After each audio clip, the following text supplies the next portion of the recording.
Welcome to the Skills Accelerator Portal.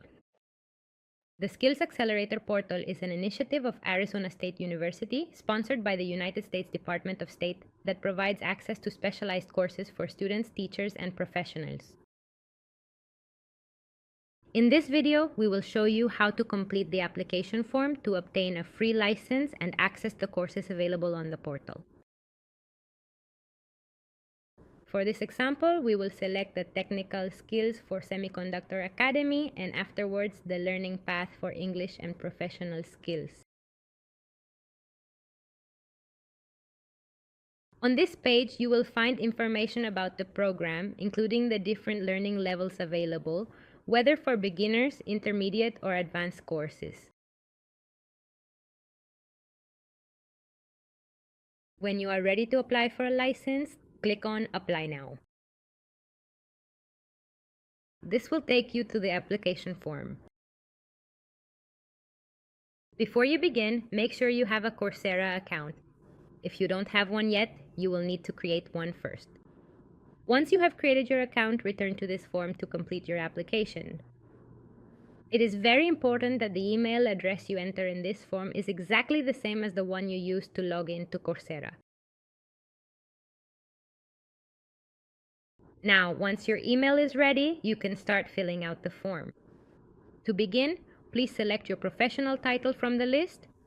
Carefully enter both your first name and your last name. Select your gender, and then enter your full date of birth.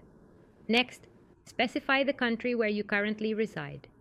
Provide the specific email address that is currently associated with your Coursera account, and indicate your current professional role along with the institution or organization you belong to. Please double-check your professional role. And finally, at the very end of the form, please indicate whether or not you are currently working as a teacher.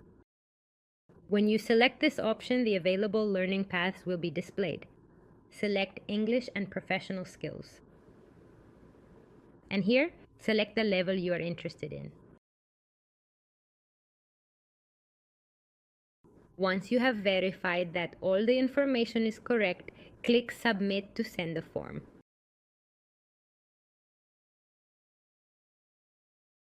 It is important to remember that access to the courses is not immediate. All requests go through a review process that can take up to 7 days. Generally, activations are done on Tuesdays and Thursdays. If your request is approved, you will first receive an email confirming your acceptance. Afterwards, you will receive a second email from Coursera with instructions to activate your free license, which will be valid for 60 days. Thank you for your interest in the portal. We wish you much success in your learning process.